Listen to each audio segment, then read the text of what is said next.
Save Bidadi, Bidadi ಬಿಡಿ, ಬಿಡದಿಗಾಗಿ ನಡೀತಾ ಇರುವಂತಹ ಹೋರಾಟ. ಬಿಡದಿ ಭಾಗದಲ್ಲಿ ಭೂಮಿ ಸರಿ ಇಲ್ಲ ಅಂತ ಹೇಳಿದ್ದಾರೆ. ಮುಖ್ಯಮಂತ್ರಿ ಡಿ.ಕೆ. ಶಿವಕುಮಾರ್ ಅವರು ಸುಳ್ಳು ಹೇಳ್ತಾ ಇದ್ದಾರೆ. ಬಿಡದಿ ಟೌನ್ಶಿಪ್ ವಿಚಾರ ತಾರಕಕ್ಕೇರಿದೆ.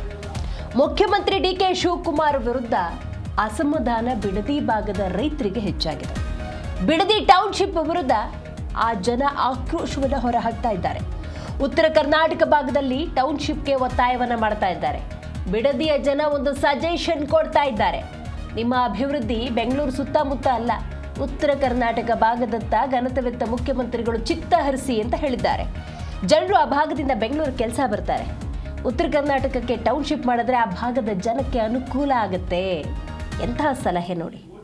ಇದು ಬಿಡದಿ ಜನ ಹೇಳ ಗೊತ್ತಾಗಬೇಕು. ಇದಕ್ಕಿಂತ ದೌರ್ಭಾಗ್ಯ ಮತ್ತೊಂದಿಲ್ಲ. ಹೌದು, ಅಕ್ಷರಶಃ ನಿಜ. ಬೆಂಗಳೂರು ಸುತ್ತಮುತ್ತ ಟೌನ್ಶಿಪ್ ಮಾಡೋದಲ್ಲ. ಮುಖ್ಯಮಂತ್ರಿ ಡಿ.ಕೆ. ಶಿವಕುಮಾರ್ ಅವರೇ, ದಯವಿಟ್ಟು ಉತ್ತರ ಕರ್ನಾಟಕದತ್ತ ಗಮನ ಹರಿಸಿ, ಕೆಲಸ ಹರಿಸಿ. ಇವತ್ತು ಉತ್ತರ ಕರ್ನಾಟಕ, ಕಲ್ಯಾಣ ಕರ್ನಾಟಕ, ಮಧ್ಯ ಕರ್ನಾಟಕದ ಭಾಗ ಅದೆಷ್ಟು ಜನ ಬೆಂಗಳೂರಲ್ಲಿ ತುಂಬ ಹೋಗಿದ್ದಾರೆ ಅಂತ ಹೇಳಿ ತಮ್ಮ ಅಸಮಾಧಾನವನ್ನು ಹೊರಹಾಕಿದ್ದಾರೆ.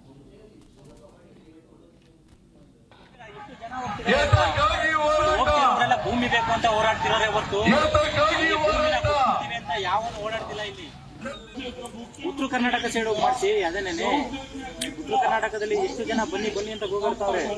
ಈ ಸಲ ಏನಾದ್ರು ಉತ್ತರ ಕರ್ನಾಟಕ ಸೈಡು ಎಷ್ಟು ಸಾವಿರ ಜನ ಬರ್ತಾರೆ ಇಲ್ಲಿ ಫ್ಯಾಕ್ಟ್ರಿ. ಬರೀ 15,000 ಸಂಬಳಕ್ಕೆ ಅಂದ್ರೆ ನಾವು ಅಂತ 15,000 ಸಂಬಳಕ್ಕೋಸ್ಕರ ಕಾಯೋದು ಬೇಡ ಅಂತ ನಾವು ಇಷ್ಟೊಂದು ಹೋರಾಡ್ತಾ ಇದೀವಿ. ಇವಾಗ ನಮ್ ಕೆಲಸ ಇಲ್ಲ ಅಂದ್ರೆ ಜಮೀನ್ ನಮ್ ಕೆಲಸ ಕೊಡುತ್ತೆ. ಅವನ್ ಯಾವನ ಕೈ ಕಡೆ ನೀವ್ ಹೇಳಿರಲ್ಲ ಬ್ರೋ, ಅವಾಗೇನೋ ಫ್ಯಾಕ್ಟ್ರಿಗಳಾಗುತ್ತೆ, ಕೈ ತುಂಬ ಸೆಟ್ ಕೊಡ್ತಾರೆ ಅಂತ. ಅವನೇ ಬರ್ಲಿ ಬ್ರೋ, ನಾವೇ ಕೊಡ್ತೀವಿ. ಇವಾಗ ಡಿ.ಕೆ. ಅವರು ಹೇಳಿದ್ರಿಂದ ನಮ್ ಕಡೆ ರೇಟ್ ಬಿದ್ದೋಗಿದೆ. ರೇಟ್ ಬಿದ್ದೋಗಿದೆ ಬ್ರೋ. ಡಿ.ಕೆ.ಸಿ. ಅವರು ಹೇಳಿರೋದ್ರಿಂದ ನಿಮ್ ಕಡೆ ರೇಟ್ ಬಿದ್ದೋಗಿದೆ ಬ್ರೋ.